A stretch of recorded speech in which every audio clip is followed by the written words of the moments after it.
Okay, I'd like to call to order this meeting of Salem City Council for Monday, April 14th, 2025.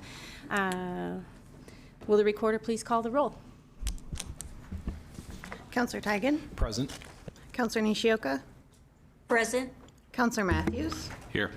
Councilor Gwynn? Here. Councilor Brown? Present. Councilor Nordyke? Present. Councilor Varney? Here. Mayor Julie Hoy? Here. Councilor Gwynn, would you lead us in the Pledge of Allegiance, please? I pledge allegiance to the flag of the United States of America and to the republic for which it stands, one nation, under God, indivisible, with liberty and justice for all.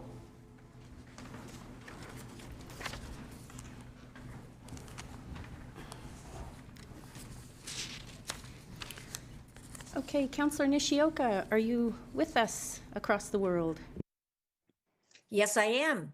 Wonderful. Do we have any additions or deletions to the agenda tonight? Are you asking me or Councilor Gwynn? I'll ask Councilor Gwynn.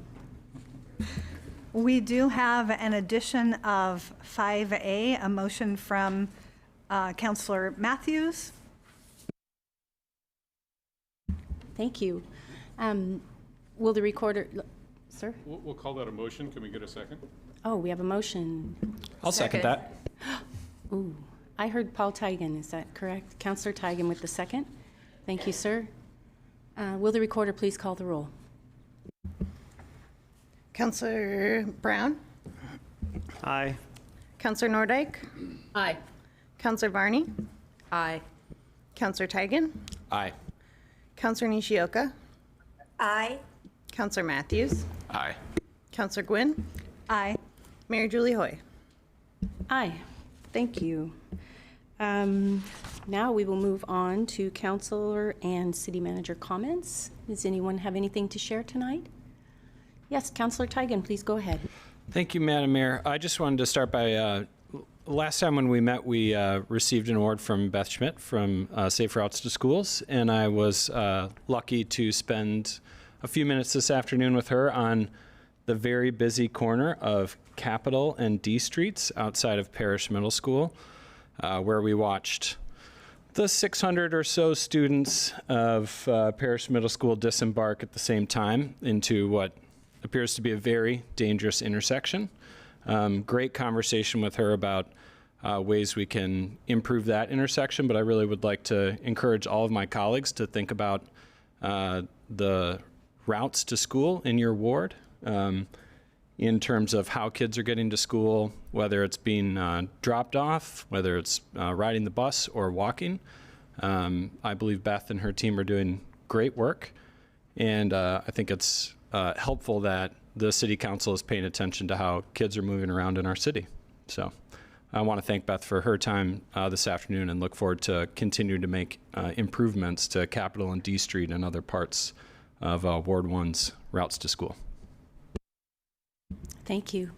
Anyone else have something to share? Councilor Gwynn.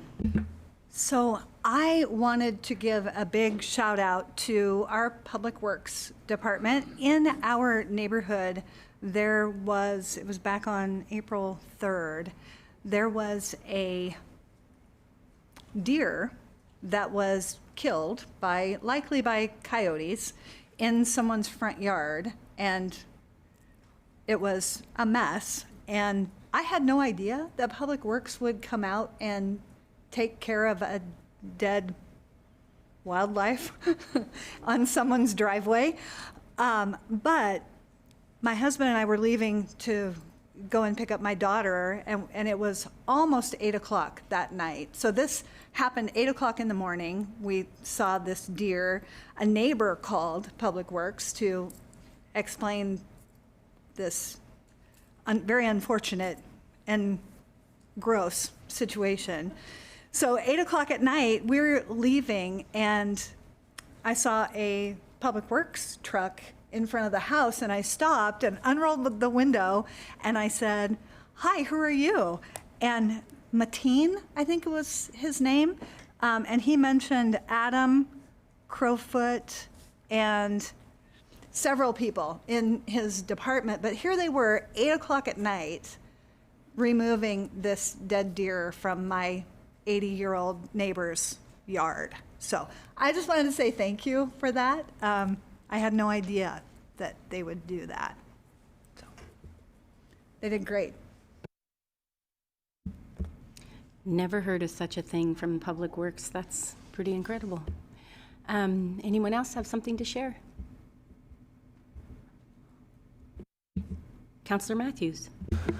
I'll just give a quick reminder to everyone, kind of a shout out for tomorrow, that Salem Reporter, in conjunction with the Chamber, are doing a town hall in relation to the, what I think we're allowed to call livability levy, but others may not be able to. So in the livability levy, and I think our very own Josh Eggleston and Councilor Brown will be there, along with Tom Hopper from the Chamber. So if you haven't already got your ticket, do it. Charge to get in. They just want to know you're coming, so please register online for that. Anybody else?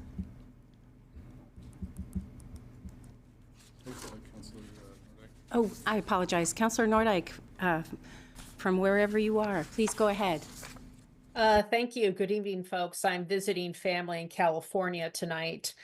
So I just wanted to mention that I serve on the Governor's Alcohol and Drug Policy Commission. This is actually an independent state agency, and we are tasked with improving the efficiency and effectiveness of state and local substance use disorder prevention, treatment, and recovery for Oregonians. Today, I attended our meeting virtually because we're right in the middle of building our 5-year plan to talk about prevention, harm reduction, treatment, recovery. And I serve on the Oregon Youth Addiction Alliance. And the reason I mention that is that obviously our city, like every city across the state, has been impacted by substances. And so it's a real honor to participate and volunteer my time, as I am prone to do, to just help out wherever I can. And we saw some pretty alarming stats today on not just the prevalence of substance use within teenagers, but how many people who have a substance use disorder as an adult started when they were a teenager, started when they were 12 years old, started when they were a kid. And so I'm really excited to see what our final output is for this commission, because we don't want to just create a report, a big old fat report that sits on a shelf. We want to have real actionable items for cities, for counties, for just communities around the state, because substance abuse definitely affects all of us. Everybody knows somebody who is struggling, oftentimes in silence and with a lot of shame and a lot of stigma attached. So is it strictly a city council thing? No, not at all. But every city is impacted by that. And our first responders are the first ones to see the impact of that substance abuse. So I just know that as policymakers, our decisions will be impacted one way or the other. The second thing I just want to mention is I want to commend the Statesman Journal and Salem Reporter for their articles on the levy. I think they've done a really great job. They quoted Councilor Teigen recently, talking about the real impact that will happen to this city if this levy doesn't pass. People are going to lose their jobs, and that is a horrifying thought. I've been through layoffs at a state agency. It's not pretty. It's horrible for morale. So I just want all the city staff out there to know that I am rooting for this levy, and I am going to continue to urge people in my community to vote in favor of it, because I do not want to see anyone lose a job. And the impact of those services, it's going to hurt our families, it's going to hurt our seniors, it's going to hurt our people who can't afford privatized versions of the parks, the library, the Center 50 Plus, the recreation services, all those things. So I want to say thank you to all of my peers on council and our mayor. Thank you for voting 8-0 to put this on the ballot. Thank you for doing that, and looking forward to next steps. Thank you. Anyone else have anything to share? Well, I would like to share that I've been busy.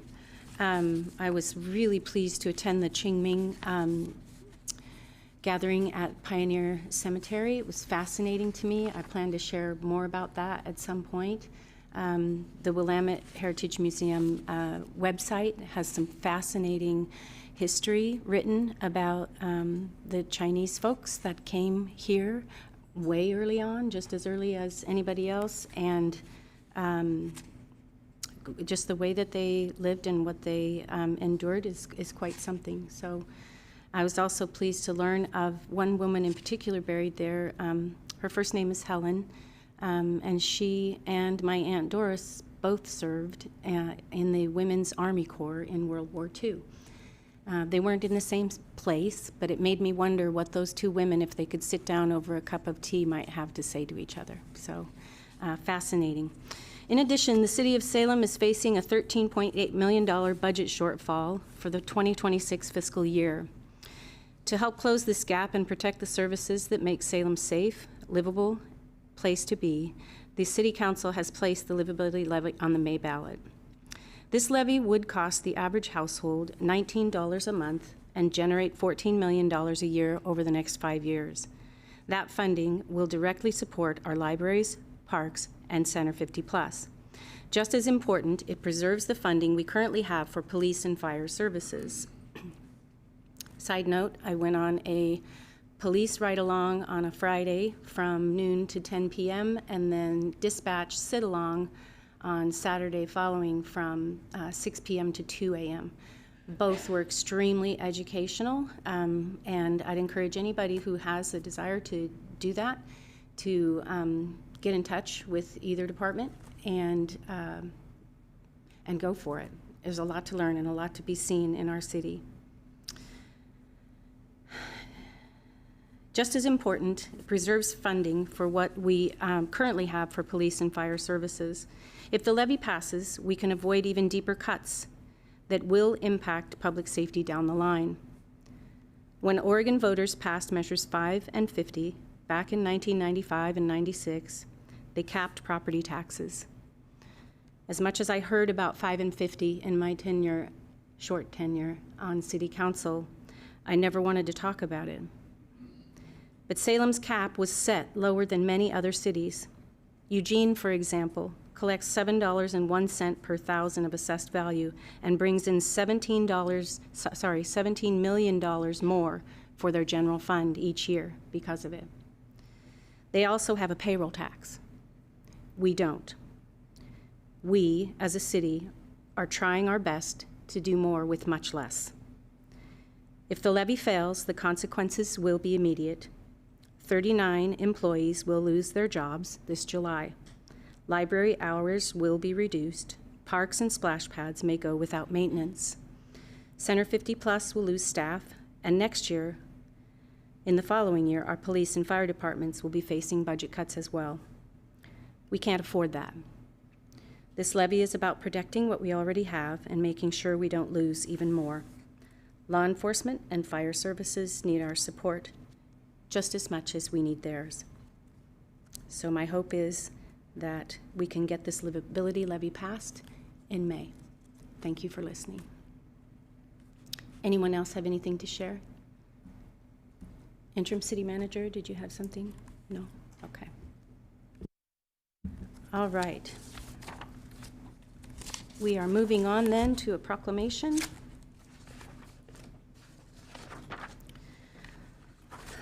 Please come forward.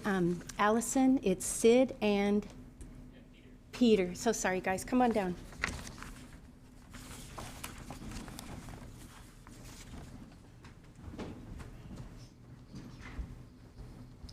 Councilor Nordyke, can you hear me okay? Were you wanting to do the proclamation from where you are, or shall I do that for you? I think it'd be best for you to do that, Madam Mayor. Okay, thank you. All right, guys. Okay. Allison, you're coming down after this. You can come now if you like. Okay, we'll take care of it. Allison Kelly, Peter Carrillo, right? Carrillo, sorry about that. Working on my Spanish. And Dennis Prescott. Dennis, come on down, bud. And Sid, what is your last name? Venkatausha? Wow, that's really good. Let's see. I just appreciate you all so much for being here, and I'm going to read this proclamation. Whereas every child deserves to live in a safe, loving, and caring family environment, and whereas in 2023, there were 11,191 reported victims of child abuse and neglect in Oregon, of which 979 were victims in Marion County. And whereas we stand together as individuals, organizations, and government agencies to commit to preventing child abuse in our county by raising awareness throughout the community and by educating and supporting caregivers, and whereas we assert that strong families and safe, stable, and nurturing environments free from violence, abuse, and neglect are essential for children, optimal for growth and success, which ensures a secure future for our communities where the needs of our children are a priority and the needs of families are met. And now, therefore, I, Julie Hoy, Mayor of the City of Salem, do hereby proclaim April 2025 as Child Abuse Prevention Month and ask the community to observe this month with programs and activities that commit to protecting our children, dated this 14th day of April 2025. That's for you. Did you want to say a few words? Yes.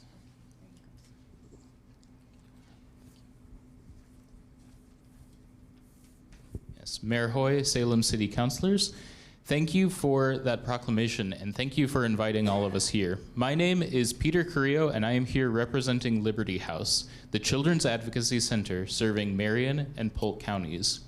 We provide services for children who are referred to us for concerns of abuse, neglect, and other forms of severe childhood trauma. Child abuse is a severe and often deadly public health crisis. It can leave children at risk for a range of negative mental and physical health effects, including anxiety, depression, PTSD, and substance abuse. It can also lead to increased rates of homelessness and poverty. Many of the severe issues that we are seeing here in Salem have unaddressed childhood trauma at their root. Child abuse is also completely preventable. When responsible adults have the skills and the knowledge they need to keep kids safe, we can stop abuse before children are hurt. At Liberty House, we provide prevention education and resources at no cost. Every Tuesday, Wednesday, and Thursday throughout the month of April, we are offering child safety trainings alternating in English and Spanish. We would encourage everyone to learn more about what you can do to keep kids safe. We believe that everyone has a role to play in preventing child abuse, and that a community that is focused on prevention will make Salem, Oregon a safer, healthier place for kids. Thank you.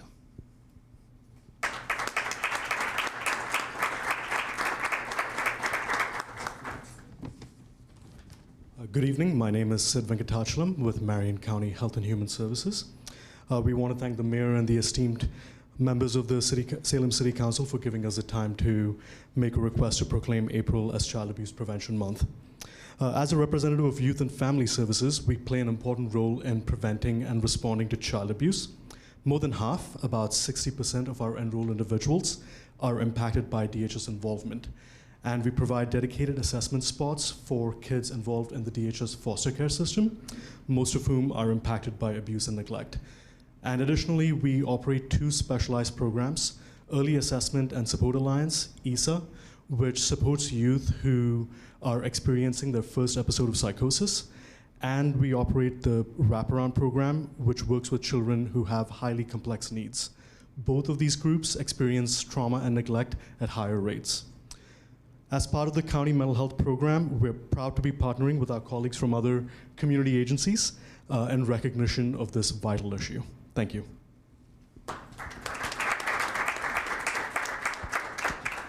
Good evening, everybody. My name is Dennis Prescott, and I work for CASA of Marion County. CASA stands for Court-Appointed Special Advocates. And at CASA, our mission is to advocate for abused, neglected children in the foster care system. Our volunteers are with those children every step of the way throughout their court cases, working to help them find safe safety and permanent homes to help them thrive while they're in the foster care system, as well as setting them up for success after they've exited. At CASA, we wouldn't be able to do our jobs effectively without the supports of our community. So that's the greater Marion County community, and then especially here at home, where our office is located out of in Salem. So I just wanted to thank everybody this evening for coming out and showing your support for this. It's a very important issue, as my colleagues up here have already stated.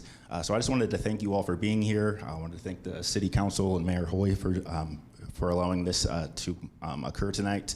And I just wanted to say that without the support of our community, we wouldn't be able to do our jobs. And likewise, without the support of our community, we won't be able to effectively stop child abuse and neglect. So thank you guys for being here.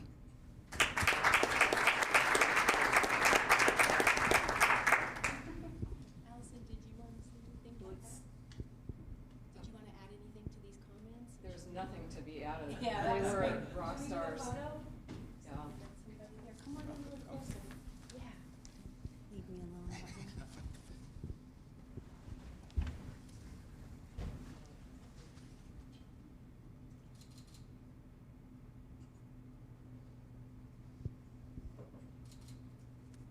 Great.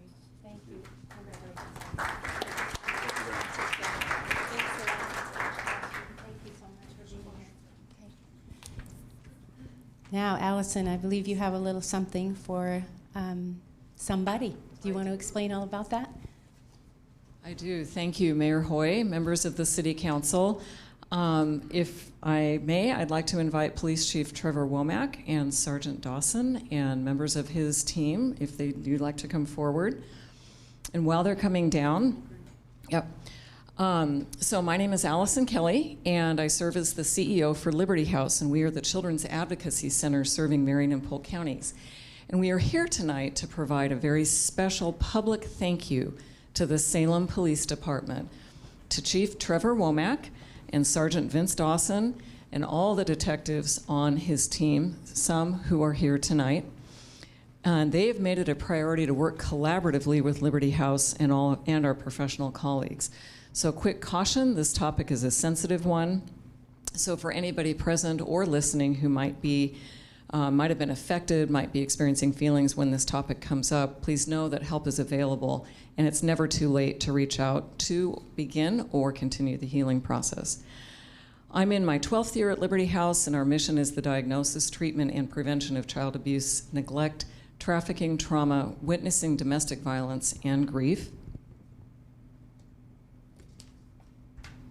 And responding effectively to concerns of child abuse is complicated and challenging. It is extremely emotional and hard work for our first responders, such as police, and for our own team. It takes a lot of coordination to do it well, and studies do show that this type of collaboration saves time in the long run and can help facilitate better outcomes for the children and for their case. That results in better access to justice for these innocent victims. That's why there are national accreditation standards for centers like ours. The national standards for us require the active participation of others, the police and child protective service workers. In January this year, following years of hard work for all of us, we were notified that we met those standards for the first time in Liberty House's 26-year history. We are here to recognize and shine a light on the Salem Police Department. Thank you, Chief Womack, Sergeant Dawson, all of you who work actively to investigate these cases. Your sophistication, hard work, positive choices, and collaboration made this possible for us. We are all part of the Marion County Multidisciplinary Child Abuse Team, and our national site reviewers told us that our MDT was among the top 1% of all the 500 site reviews they've done in their careers. We know that this type of collaboration takes time, but it is worth it, and it saves time in the long run. It is a very strategic approach and helps the children and families we serve have better outcomes for their lives. So thank you, Chief Womack and Sergeant Dawson. Thank you, all of you we work with on a daily basis. And we do have a nice thank you gift that Peter is going to hand to the chief in honor of the Salem Police Department, member of the Marion and Polk Multidisciplinary Child Abuse Teams. So that is the police department you have.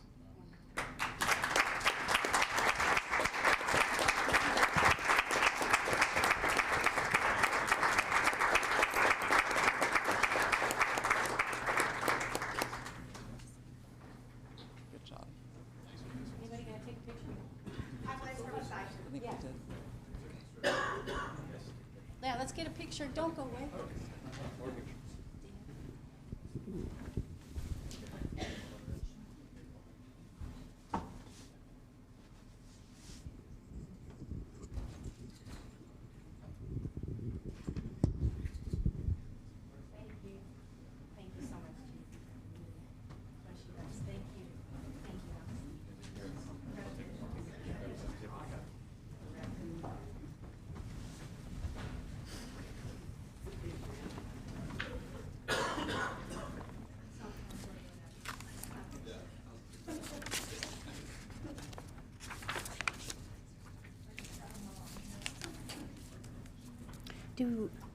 Do we have any public comment?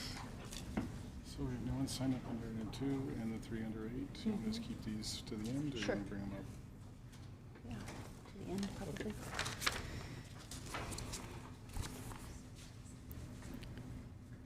Okay, Councilor Gwynn, would you like to handle the consent calendar for us this evening? I move approval of the consent calendar. Second. Second by Tigan. Would you like to go ahead and go over that? Sure. Our Thank you. consent calendar consists of March 24th special meeting minutes, our March 24th City Council final action minutes, and a claim settlement. And I think that is it. Yes, that's it for our consent calendar. Thank you very much. Appreciate you filling in for our world traveling counselor. Big shoes to fill, that's for sure. Thank you. Now we are on to public hearings. I'll call the question. Oh, yes. I think we need to take a vote. What a great idea. Thank you, Councilor Tigan. And will the recorder please call the roll on the consent calendar? Counselor Nordyke? Aye. Counselor Varney? Aye. Counselor Tigan? Aye. Counselor Nishioka? Aye. Counselor Matthews? Aye. Counselor Gwynn? Aye. Counselor Brown? Aye. Mayor Julie Hoy? Aye. Motion passes. Thank you again. Public hearings, we have none. Moving on to the special orders of business. We did have the one item added. Item 5A. Madam Mayor, if I could speak to that before we start with the motion. Yes, please. So this procedure a little odd. So because this item wasn't submitted by the Tuesday deadline, council can hear it tonight. So Councilor Matthews can make the motion and you can discuss it.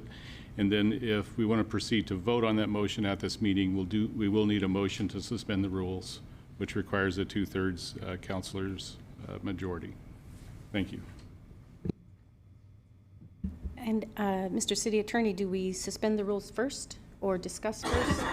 No, we can go ahead and start with Councilor Matthews' motion, and then if we want to vote on it, then you would make a motion to suspend the rules. Okay, thank you. Councilor Matthews, to your motion. I move to direct staff to create a real estate portfolio for the city-owned properties that are leased and owned. Second.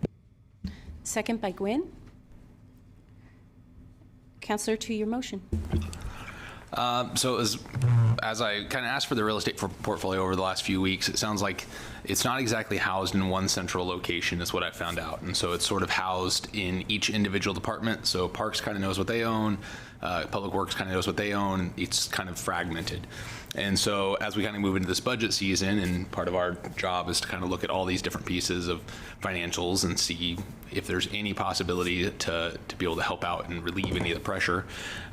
That's one of the things I think we should be able to see and really be cognizant of, not just us, but our community as well. And I think it's part of what the community's kind of been asking for. And so with this, the motion is really just to take those from a fragmented, decentralized area and centralize them within our real estate group. We have a real estate department, and that's really probably who should be housing it, in my opinion. And so this motion gives them the priority to be able to make that a priority. So I think it's in conversations with the department, it sounds like it's already somewhat in works, but it's not been moved to a priority position. And knowing that we're starting this budget season, this allows them to kind of move it up to a priority position to be able to get it done so that we can see it while we're in the budget season. Yes, Councilor Brown. Thanks, Madam Mayor. So question about the motion, Councilor Matthews. So with the portfolio, are we only looking at current properties, or will we look at past properties 2 or 3 years back? Like how far will we looking at? It'd be any properties that we own or lease currently. So whether we own it and lease it out to someone else, or whether we lease the property. I'm sorry, I'm supposed to actually wait for you to. Thank you for acknowledging. Yeah, go But ahead, that would sir. be the intention, is that it would be any properties that we're currently transactional with in any way. Any other questions? Councilor Nordyke, I see your hand. No questions, but I think it's a great idea. I think now is the perfect time to have that 10,000 bird's eye view of our properties, our leases. You know, we need to be looking under every rock and stone for savings wherever we can. I know our interim city manager has done a really incredible job looking for savings as part of her proposed budget. We'll be discussing that in 2 days' time. But I think that there's a tremendous value from us all knowing what we have, whether it's on lease or owned. So I think it's a great idea. Thank you, Councilor Matthews, for bringing this forward. Madam Mayor, if I could ask a question of the maker of the motion. I would be curious to know whether the request is just to create a portfolio, so we have a list of the different pieces of property. I also kind of heard when you were describing it, the idea that it should be housed somewhere. And do you mean the property itself be managed in a central location by a central group of people, or are you just talking about creating a portfolio to know what's out there? Councilor Matthews. So the housing part is really something the city is already working on. So we have a real estate group, and so the intention, my understanding, and Brian Mark could speak better to this anyway, is to house this central document within the real estate group, as opposed to within individual departments that it's currently being fragmented to. So that's less about the motion. I mean, wherever the city ends up housing it, it's irrelevant. I just happen to, in conversations, know that that's where it's likely going to be housed. As far as what would be included in the portfolio, isn't necessarily just a list of the addresses or the property, themselves. It'd be that, along with real market value or proposed real market value. It would be what our current terms are. If we're leasing it, what that current lease looks like. If someone's leasing it from us, what that current term looks like. What's fairly objectively standard in a real estate portfolio that like any type of corporation or any type of city would have. Yes, Councilor Varney. Thank you, Madam Mayor. I think it's a really good idea. From what you've said, I take it it's an inventory, and it could be housed, I guess, on an Excel spreadsheet or something, but just a centralized location, right? How much time will it take to put this together? I have no idea what the extent of everything is or what this is going to cost us. Okay. Thank you. Do you want to respond to that? Brian Martin? Yes, so we are working on it now. I don't have an actual cost or timing, but with the priority, we will move it up to, try and get it completed more quickly. We're looking at just using our own staff to do it, so it's really just their time. It's not a cost of an outside consultant doing the work at this point. Yes, Dr. Brown? Oh, I apologize. I see Councilor Nishioka. Thank you very much. I appreciate being called on. A couple of questions that I'm concerned about is this will take some staff time, and I recognize the importance of this, and I am in favor of the motion. My concern is that this may put a lot of time load on our city staff to get this to us. It sounds like Councilor Matthews wants this during our budget season, and I'm concerned that might be pose some challenges for the city staff, because I think it might be complex to get this all out in a single spreadsheet, as Councilor Varney said, or take some time. I also wonder if it's going to require assessments that somebody will have to go and do a value of the property, make sure that it's up to this date. And again, that may take some time, and that may be cost, have a cost impact. So I'd like to know if there would be a cost impact to that, and if there's the ability for the staff to be able to get that to us as quickly as I think Councilor Matthews would like to see. Thank you. Any other questions? Oh, Mr. Martin. Yes. Sorry. So we've begun, over the last month or two, our real estate managers begun compiling the data. I don't know that we're going to have a complete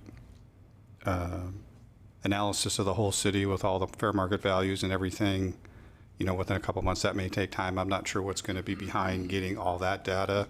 But the first thing is starting, which is getting all the information and putting it in a spreadsheet and then building upon it. So they are building upon it. And, over the next couple of weeks or month, we can get a better feel for where it stands, and we will definitely have something to share. It may not be the complete thing if it does take more time, or we have to do appraisals or do something to get the assessed values. I'm not sure about that level of detail yet, but we will make it a priority and get information, to you as quick as we can.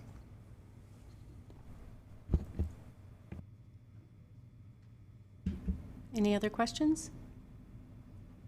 All right, Mr. City Attorney, how do we move forward? If council would like to vote on it tonight, we'll need to entertain a motion to suspend the rules. I move to suspend the rules. Second. Second by Brown. And any discussion about that? Hopefully, we're just suspending the rule on the notification requirements for motions. Yeah.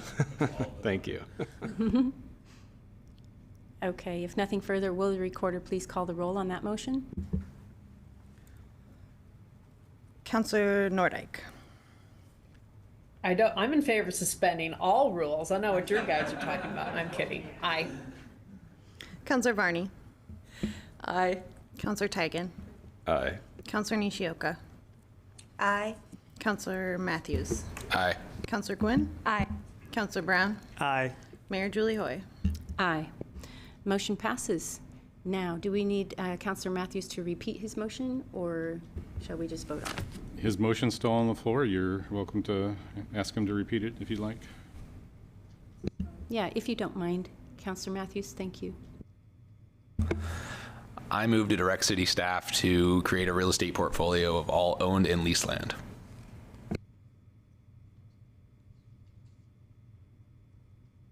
I'll say, oh, we don't.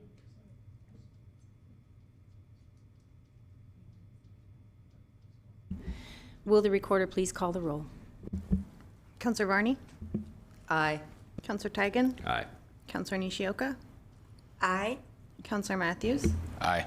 Councilor Gwynn. Aye. Councilor Brown. Aye. Councilor Nordyke. Aye. Mayor Julie Hoy. Aye. Motion passes.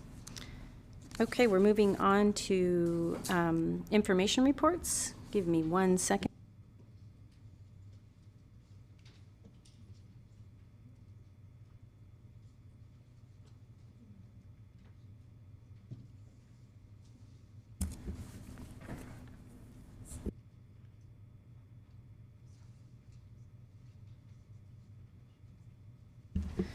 Okay, thank you. All right. We have item 6A, purchases approved administratively from February 1st, 2025 through February 28th, 2025. Anybody have any thoughts about that? Okay. Moving on to item 6B, planning administrator decision, proposed 4-lot division and construction of an 18 multifamily buildings and 1 mixed-use building approved. And item 6C, planning administrator decision, a 72-unit multiple family residential development. Yes, Councilor Nordyke. Thank you, Madam Mayor. Yes, I had a question for staff. For this project, for these 72 units, are any of them scheduled to be affordable units? And if so, I know the term affordable gets thrown around a lot. If you could explain what that would mean, I would greatly appreciate a response from staff. Kristen Rutherford, Community Planning and Development Director. Yes, all of these units are going to be affordable at 60% AMI. Wonderful. And Director Rutherford, one more time, what does AMI mean for the folks area? watching? The area median income. Awesome. That's wonderful news. Thank you so much. Yes, Councilor Matthews. Just looking through the conditions, did the applicant have any feedback on the conditions that were set forth? No. That's a no.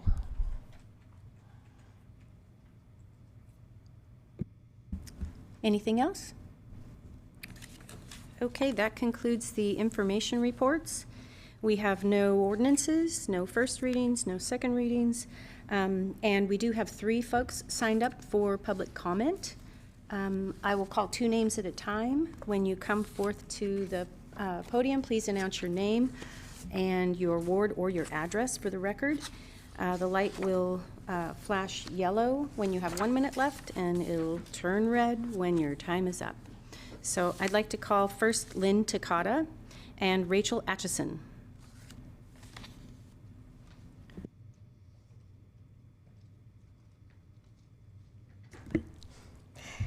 Thank you, Mayor Hoy and City Council. I'm here on behalf of Northeast Neighbors, and I live in Ward 1. So Northeast Neighbors voted unanimously at our last meeting in strong support of preserving our local store. Carlos Gutierrez, the store manager, was planning on being here tonight, but he had a family emergency and will be back at the next council meeting. He will be able to better express the concerns around the store. The store is losing approximately $1,000 a day in losses, which is $800,000 in 6 months. It was on the list to be closed, and during the merger with Albertsons and Kroger. This is a vital store for our neighborhood and for the city. So I'm here to express my appreciation to Gretchen Bennett, who led a meeting with the mayor, with a representative of the Representative Mannix's office, the Salem Housing Authority, and other, Lieutenant Lance Dede, which resulted in getting additional police assigned to the area, and it's made a big difference. It's only short term, but I'm hoping that there's a way that the city can help provide support for the store, because if it closes, I think it's going to be a tragedy. Thank you. Councilor Matthews. I may have missed it, but you're talking about the Safeway down on Center Street, Yes, is that correct? the Center Street Safeway. And the manager is just, Carlos is just amazing. We've been working very closely with him, and he's made a lot of improvements to the store. Thank you. Thank you for being here, Lynn. Being at that meeting was eye-opening to hear Carlos's story, which is incredible, incredibly awful.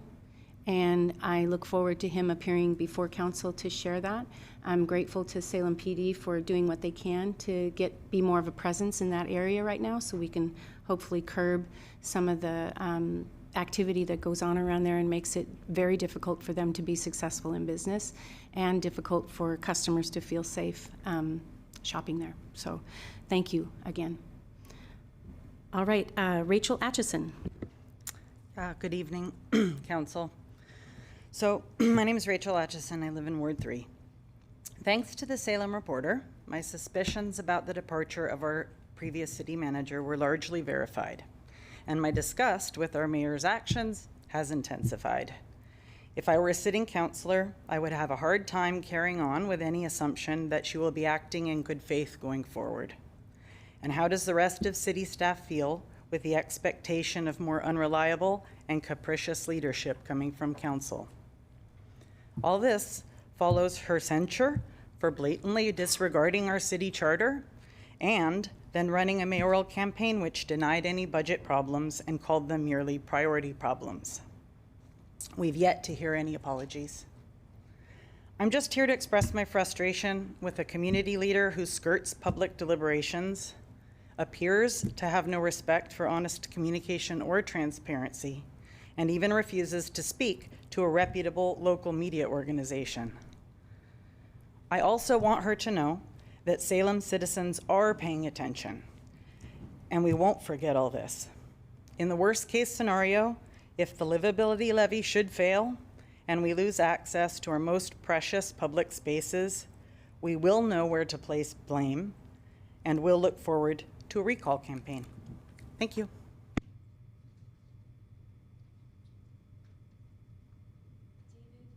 Sorry, David, is it Dory or? Levy. Oh, David Levy. I didn't see you over there. There he is. Okay, please come forward. Be sure to state your name and your address or your ward. Thank you, Madam Mayor. Madam Mayor, members of City Council, City staff, ladies and gentlemen. My name is David Levy, and I'm the co-chair of the Yes for Salem campaign. I came here tonight. I had a chance to talk with several members of council and felt it would be a good opportunity to kind of update you on all the things that are going on. There's a lot going on in the city, and with amazing community effort to support and advocate for what we're calling the Salem Livability Levy. First of all, who we are. Just as a reminder for members of staff here, we are advocates for the library, Center 50 Plus, and Parks and Rec, both being advocates and stakeholders. And we got together a few months ago with the idea that we needed to get together and work together to find a way that we could help the city out of its financial challenges. And so we helped advocate to get on the ballot the Salem Livability Levy. And now we've kind of turned around and became the Public Action Committee and are advocating to promote the Livability Levy. For those who are interested in either endorsing the campaign or giving us a donation, we love donations, you can go to our website, which is yesforsalem.org. You can also find out about different events. If you want to sign up as an endorser, if you want a yard sign, I know a lot of people want yard signs. We've already got 100 people signed up. So if you want a yard sign, please sign up for that as well. So I encourage you to go to our website. Good sense of information. Finally, just an update on some activities going on in April, some of which have been discussed already. Tomorrow night is the presentation at the Salem Reporters Town Hall, and go to their website to get tickets. Appreciate Dr. Brown and members of staff that will be there to answer any questions people might have. I know I'm running out of time here, but folks, we're also going to have a table there, so if people want information. And then finally, we have a couple of presentations, one at Center 50 next week that Dr. Brown is going to help facilitate. And at the end of the month, we're also going to have a presentation at the League of Women Voters that I think Councilor Varney is going to help participate in. So again, thank you all for your help. Thank you all. We've got 6 weeks to go. We're very excited about moving forward and would be happy to answer any questions. Does anyone have questions? Councilor Tigan. David, thanks for coming down. The number one question I'm getting is, how do I get a yard sign? So what is the fastest way to get a yard sign in someone's hand who wants to demonstrate to the public that they're going to support the levy? Great question. Thank you, Councilor. We have a website up now. You can sign up on our website for yard signs. It's taking us a little time to get those yard signs up. I know that there's another group, Fund for Libraries, that has yard signs, and I think they're meeting every Saturday in front of the library. People can pick yard signs up from them. But our yard signs should be ready end of this week. So just sign up on our website, and we will work to get those to you. Great. Thank you. Mm-hmm. Anyone else? That's might be the number one question I'm getting to, is how do I get a yard sign? No worries. Thank you so much, Mr. Levy, for being here. All right. Before we adjourn, I just want to remind council and the community that this effort we're making with the livability levy and our budget process is going to take a lot of work, and I think we're the right group to take on a big issue. And I'm excited for Wednesday night's budget meeting. It's really important, I think, to acknowledge what I've come to call, or we've come to call, the REC, and that is revenue, efficiency, and cost savings. It's going to take all three to solve our financial problems. One cannot rely on just the money coming in from the taxpayers. We have work to do. So thank you so much, everyone, for being here, and we are adjourned.